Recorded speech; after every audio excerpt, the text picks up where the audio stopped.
Hi, hello everyone. Welcome back to my YouTube channel. Let's start today idiom and phrases. और आज हम idiom and phrases की ये 7th class करने जा रहे हैं। इससे पहले मैं 6th क्लास को अपलोड कर चुकी हूँ, एक्सप्लेन कर चुकी हूँ idiom and phrases की। जिसने भी वो नहीं देखी है प्लीज़ जाके देख लें, क्योंकि ये सारी क्लासेस बहुत इम्पोर्टेंट है। इन सारी क्लासों में मैंने जो भी idiom and phrases एक्सप्लेन किए वो सारे ही बहुत इम्पोर्टेंट हैं। और इससे पहले मैं वोकैब और वन वर्ड सब्स्टिट्यूशन को एक्सप्लेन कर चुकी हूँ, वो भी देख लें, वो भी सारे बहुत इंपॉर्टेंट है एसएससी की सारी पोस्ट के लिए। अभी एसएससी का और सीपीयू का और स्टाफ सिलेक्शन पोस्ट का एग्ज़ाम होने वाला है। उस सभी एग्ज़ाम में ये सारी वोकैब्स आती है क्योंकि एसएससी के जितने भी एग्ज़ाम होते हैं उसमें सबसे ज़्यादा इम्पोर्टेंट रोल इंग्लिश का होता है, और इंग्लिश में भी सबसे ज़्यादा जो आता है वो वोकैब का ही पोर्शन आता है।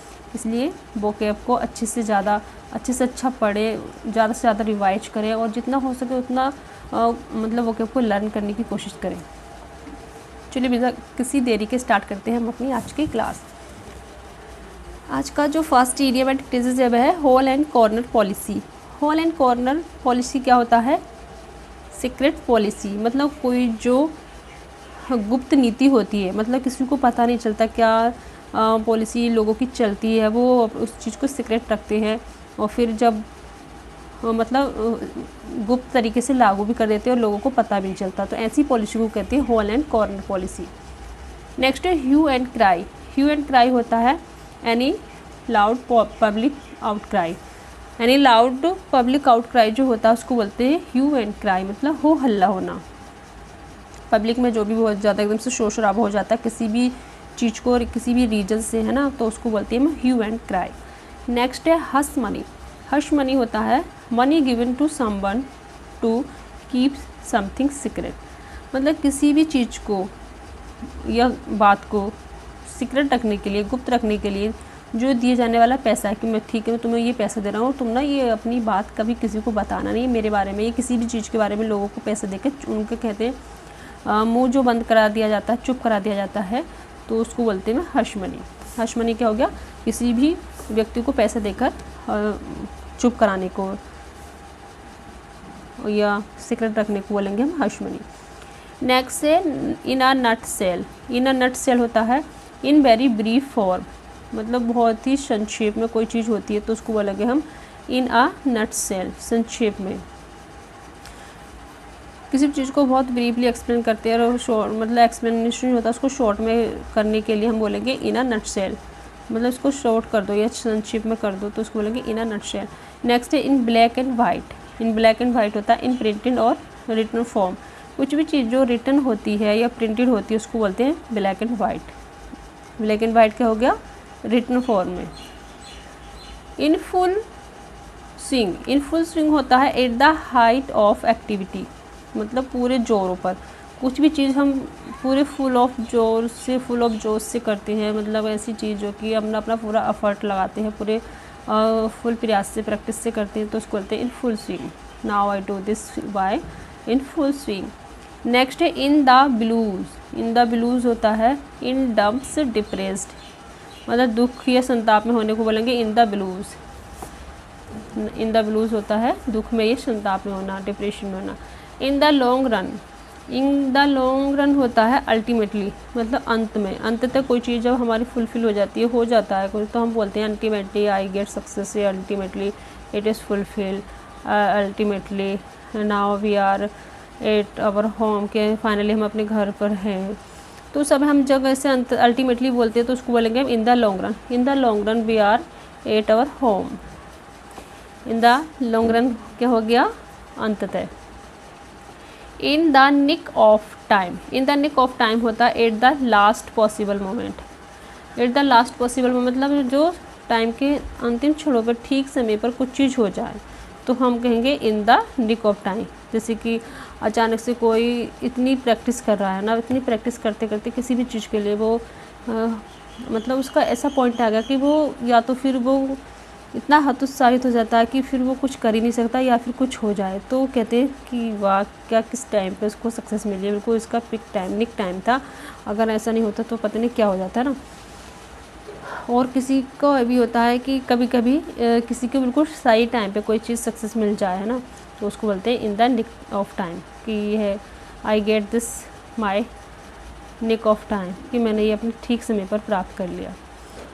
इन द सेम बोट होता है शेयरिंग द सेम प्रॉब्लम, एक ही हालात में। इन द सेम बोट होता है मतलब एक ही हालात में कोई व्यक्ति होता है, जैसे कि दो पर्सन है ना, उनको सेम सिचुएशन फेस करनी पड़ रही है किसी भी चीज़ को लेकर। अगर जो कम्पिटिटिव होते हैं ना, उनको सेम सिचुएशन फेस करनी पड़ती है। अगर वो कम्पीट करते हैं किसी भी एग्ज़ाम के और लिए कंपटीशन करते हैं, तो उन्हें बहुत सी प्रॉब्लम होती है ना, कि बुक्स वगैरह की ऑनलाइन करना, फिर स्टडी करना, फिर एग्ज़ाम देने जाना, फिर ये फिर वो, ये सब तो कहेंगे इन द सेम बोट, कि now all of competitor in the same boat. In vogue होता है in the current fashions. In vogue होता है मतलब कोई भी चीज़ जो आपकी फैशन में है, प्रचलन में है, जिसको सब बहुत से लोग अप्रिशिएट कर रहे हैं, तो उसको बोलेंगे in the current fashion. In the current fashion हो गया in vogue. Ins and outs, ins and outs होता है इन्स एंड आउट्स होता है इंट्रिकेसीज और कॉम्प्लिकेशंस, फुल डिटेल्स। इंट्रिकेसीज और एप्लीकेशंस या फुल डिटेल होता है विस्तृत विवरण। Please give ins and outs, मतलब कहेंगे कि इसको डिटेल में दो, विवरण करके विस्तृत तरीके से बताओ, तो हम बोलेंगे इन्स एंड आउट्स। नेक्स्ट है iron hand iron fist. Iron hand and iron fist. Iron hand या आयरन फिस्ट क्या होता है? Rigorous control. रिगोरस कंट्रोल मतलब कड़ाई से, मतलब किसी भी चीज़ को जब हम बहुत सख्ती से करते हैं ना, वो स्ट्रिक्ट होके, तो हम बोलेंगे आयरन हैंड या iron fist. Do this iron hand या आयरन फिस्ट, कड़ाई से इसको करो, मतलब सख्ती के साथ पूरे ज़ोरों से करना। इचिंग पाम होता है craving for bribe. Craving for bribe मतलब किसी भी, मतलब रिश्वत को लेने की जो इच्छा होती है किसी के अंदर, तो रिश्वत लेने की जो हैबिट हो जाती है, आदत हो जाती है, तो उसको बोलेंगे itching palm. He is a itching palm person. Next है इट्सी बिट्सी। इट्सी बिट्सी होता है वेरी स्मॉल और टाइनी। इट्सी बिट्सी क्या हो गया? अत्यंत छोटी कोई है, तो उसको बोलेंगे it is itsy bitsy. How itsy bitsy. Next है jack of all trades and master of none. इसका अर्थ होता है कि कोई भी व्यक्ति मतलब हर फील्ड में कुछ ना कुछ नॉलेज रखता है, लेकिन और उसको पूरी डिटेल नॉलेज किसी भी टॉपिक में नहीं है, तो ऐसे बोलेंगे jack of all trades and master of none. A person who knows many different kinds of work but is a master of none, मतलब उसको बहुत से कार्य आते हैं, लेकिन किसी एक भी कार्य में वह पूरी तरीके से परफेक्ट नहीं है। जो आदमी किसी भी काम में निपुण ना हो, लेकिन सभी कार्यों की जानकारी रखता हो, तो ऐसे व्यक्ति को बोलते हैं jack of all trades and master of none.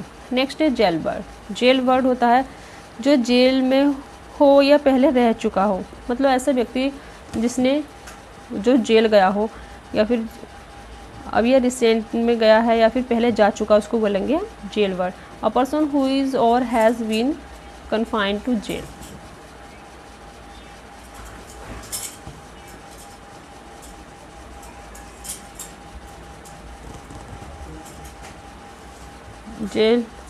Jail word क्या हो गया?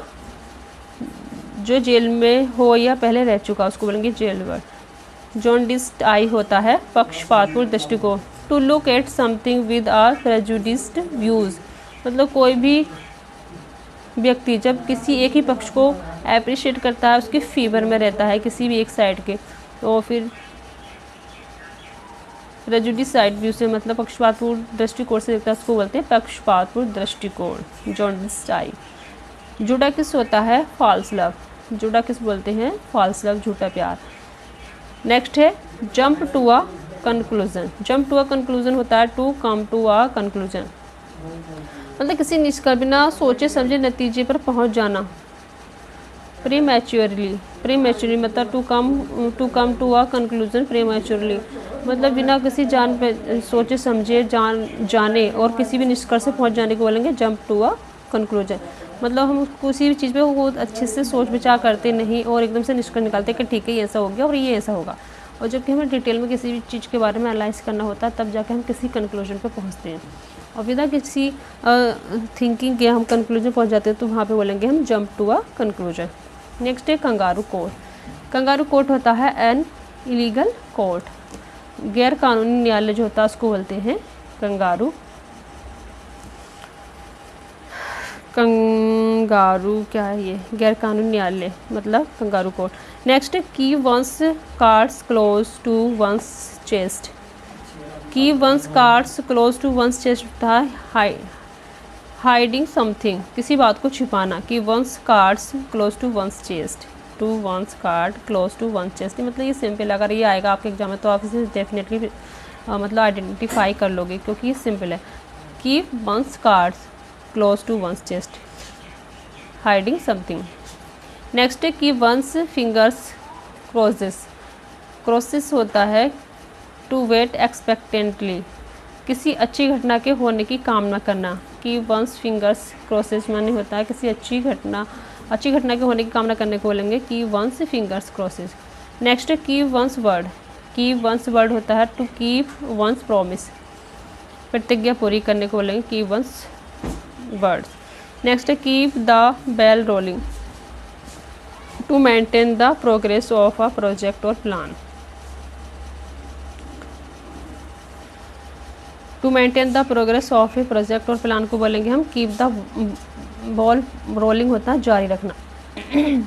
नेक्स्ट लास्ट का जो इडियम आज है वो है keep the wolf from the door, to avoid poverty या स्टारवेशन।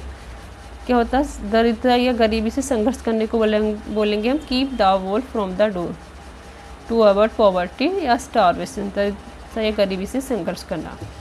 आज हमने कितने इडियम एंड फ्रेजेस को पढ़ लिया है, 182 इडियम एंड फ्रेजेस को हमने एक्सप्लेन कर लिया है। और आप इसे एक नहीं दो बार देखें तो आपके माइंड में ये फिट हो जाएंगे। 2-3 बार देखें, याद भी करना ज़रूरी नहीं होता इनको, बस इनको पढ़ते रहते हैं तभी हमारी याद हो जाती है इडियम फ्रेजेस। लेकिन पढ़ने की ये शर्त है कि हमें इनको रिवाइज करते रहना चाहिए और एक नहीं 2-3 बार डेली इनको देखना चाहिए, इसलिए जल्दी से हमारे माइंड में सेट हो जाते हैं क्योंकि ये हमारे डेली रूटीन से रिलेटिव होते हैं। जो भी इस चैनल पर नया है प्लीज़ चैनल को सब्सक्राइब करें और वीडियो को लाइक करें। And thanks for watching this video. Take care, bye bye.